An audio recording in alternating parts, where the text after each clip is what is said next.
you are a B2B service-based business owner and you are looking to gain more clients, create more impact and more revenue in your business, tune in to Amplify Your Marketing Message with Campbell Rapin. Every week, we're going to take you through how to build an audience of buyers, mastering your marketing message, and making offers that convert consistently.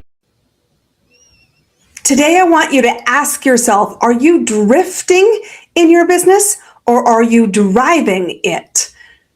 So many business owners out there are telling me a mix of two tales. It's freaking amazing right now. So many people are moving because I'm driving my business forward, or so many people are saying, where did all my stability and referrals go? It's hard out there. Well, my friends, if you're in the second camp, this episode is my love letter to you. So get your notepads out, stop the distractions, because we're going to help you solve that dependency on referrals to get you out of the drift lane and into the driver's seat. Welcome, everybody, to Amplify Your Marketing Message. I'm your host, Campbell Rapin, and our business, Clear Acceleration Inc., is known for predictable client growth. A lot of my clients are B2B consultants, marketing agencies, creative entrepreneurs, and they come to me when they recognize I need to shift the balance of business that I get from referrals. This is not an episode where I say stop getting referrals. I mean, seriously, that is not what we're doing here. I love referrals. And in fact, today I paid out $1,000 in commissions to people who rewarded themselves with warm introductions to clients that we now support. So this is not saying don't have referrals, but I'm saying beware of the dangers when referrals are how you grow your business. I ran a workshop, and in fact, I still run this workshop pretty regularly throughout our year. So if you've never been, come check out ChristineCampbellRapin.com, check out the events page and find out when the next live experience is. And I asked the room this question. It's a mix of entrepreneurs. There were 60 people in the room. And I said, how much of your business is coming from referrals? Some of the answers were 100%. And the vast majority was more than 50. And I said, guys, wake up. You are leading your business based on borrowed authority. And it's great that you're publicly endorsed by somebody with influence, but that's dangerous because you do not control its frequency. You do not control its timeline. And truthfully, if a business owner is struggling, they're not going to be working hard to refer you. They're going to be trying to hope that you're referring them. And so while we love referrals, I think they should be snacks, not the main meal. And in order to shift from this dependency on borrowed authority, we need three key things. First off, we need to get clear and own our own authority. And that means we need to know who we serve, the result they want, what makes us the must hire, and how do we invite them to move from curious to paid client predictably. And I like frequently, because the more frequently you have clients coming into your business, the less scary it feels, the less 3 a.m. nightmares. And so I will tell you, this doesn't happen because you want it to happen or you hope it happens. It means you make a plan, you execute the plan, and you build your own stability. So piece one is actually building the clarity around owning your own authority. And I think I just want to give you permission right here, right now. This doesn't mean you step onto the hamster wheel where you become an endless cycle of producing content. But I do want you to be aware that you being visible in the right rooms with a crystal clear message to the right audience is non-negotiable. This morning, I had somebody reply to one of our weekly client playbook newsletters. It goes out every Monday. And they said to me, clarity isn't the problem. I'm clear, but no matter what I offer, nobody returns my phone calls, nobody gets my free gift, nobody responds. And I feel like I'm shouting out into this giant void. But clarity, Christine, is not the problem. And I responded to this, and I know they're not going to like my answer because it's going to require effort to correct it. But if you're not prepared to solve the problem, my friends, you will always depend on borrowed authority. I said the issue is not a lack of buyers.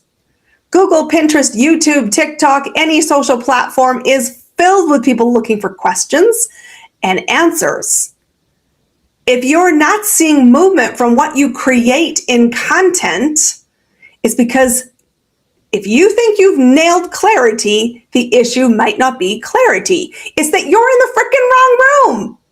If somebody does not want what you have, is not prepared to go after it and commit resources, mental bandwidth, spirit, and finances, they are not a buyer. So what did I say to this person today? It's not an issue of clarity if you tell me that you're crystal clear. Firstly, I'd want to validate that. But secondly, if it's not the lack of clarity that's the problem, then it is the wrong room. Doing more of the same is crazy. So you have to change rooms. You have to find your people. And that, I know, sounds simple. Guys, I tell you the business is simple. I didn't tell you it was effortless. And so going into new rooms is going to require investment. It's going to require discomfort. It's going to require iteration. But staying where you are, don't tell me it's the marketplace, because I simply don't buy that BS. We're having our best ever year. We've eclipsed last year's revenue. We're halfway through the year. I'm not struggling, and that's partly because I'm really clear with the message. I'm really clear I have my own authority, and I'm really clear that I'm in the right room. And yes, I'm constantly asking. Probably, honestly, if you ask my husband, he would say we probably have this conversation a dozen times a week. Is that the right room? Why are we in the room? What do we hope to create? Are we curating a room? And just this loop never stops, because it's the key if clarity is mastered. It's about location. So once we have clarity, we need to be really clear that we get our ask on. When we have referrals, we don't have to ask for the business to the same degree as if we're asking somebody from zero.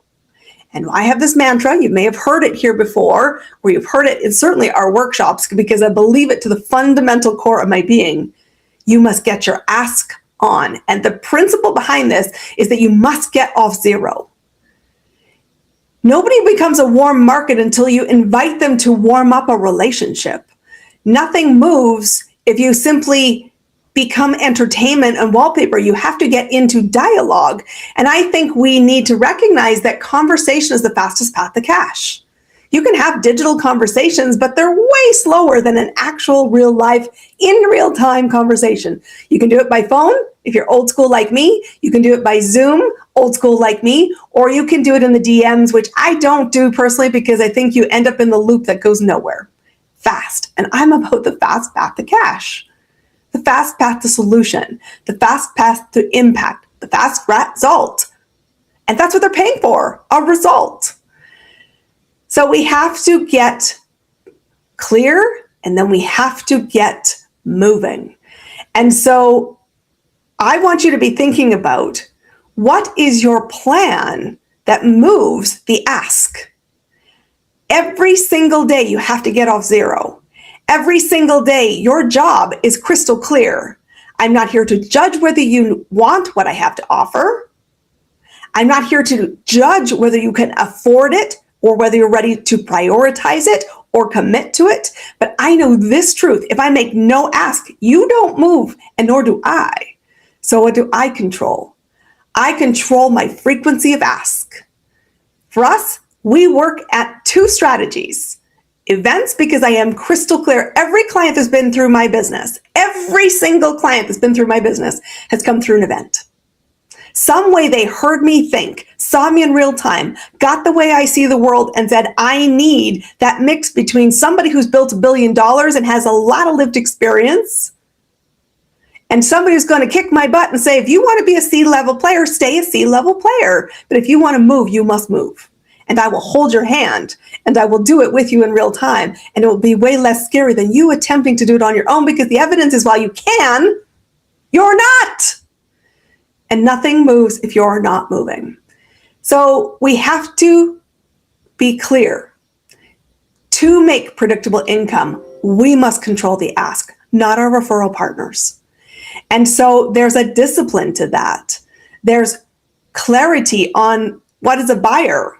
You've got to be listening to the dynamic. And just somebody yesterday said to me, I feel so much better talking to you when I see the way you train on sales, because sales traditionally had been icky to me. I felt like I was going where I wasn't wanted. And I said, that's never the case. That's why I do events. If I say I'm going to solve this problem and you say I need that problem solved, any offer I make to you, whether it is to be in the workshop, to explore a program, to invest in a program, all of that becomes service to you because you've said, I have that problem, Christine, and I need support. There's no ick in it. And she said, I just realized that sales success comes down to listening.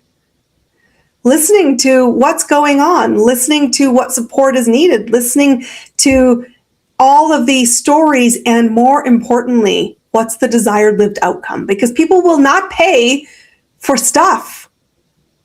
Effort is like scary. Most of us will talk ourselves out of it. But if the end result is compelling to the person buying, they'll buy. Guys, they'll buy. So right now I said, you're in the driver's seat or you're drifting. If you're drifting, it's because you're letting somebody else set the agenda. My drivers right now, my clients, oh my God, they're so much fun. I had a client I talked to on just last week. She won a 6-figure deal on Friday at 4:00. Guys, it's moving. If it's not moving in your direction, you're the problem. Truth, love, but truth. So we've got to have clarity. We've got to master our ask. And here's the third bit, the systems. If you want to create predictable incomes, guys, you've got to know the data. And every business, whether you are a solopreneur or yes, you're the big companies on the planet, you should have data driving your decisions because emotions are terrible leaders. I don't think I'm busy. I know I'm busy because I looked at the data. Am I busy all the time? No, which is why I also have a mentor I pay big bucks to say, Christine, are you wearing the employee hat or the business hat today? Because the business hat knows that if the employee showed up and did diddly squat and didn't get off zero and didn't make any asks and didn't get out into the marketplace visible, you freaking have what result? Eggs, zeros, nothing. And guess what?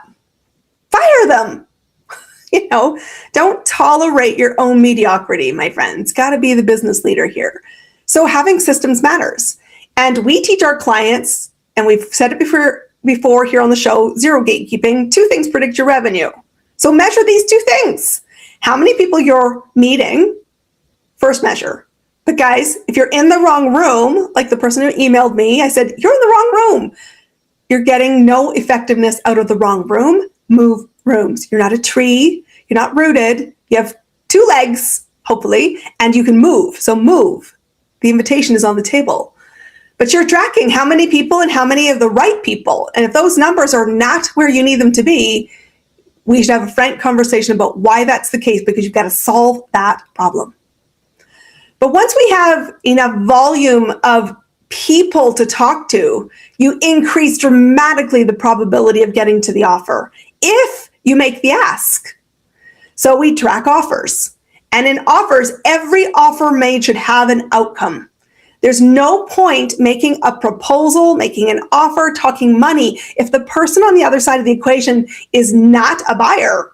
And what is a buyer? In case you haven't been here before, a buyer is somebody with a known problem that has a desired improvement and is committed to doing some level of human effort to get there.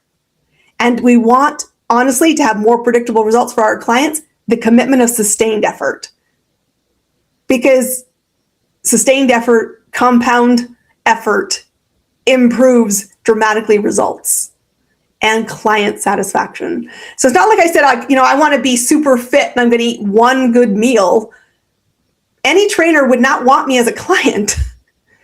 But if I said I'm willing to eat better meals more predictably, although I'm human, so I'm not always going to eat super well, but I know the consequence of that, chances are I become a desired client.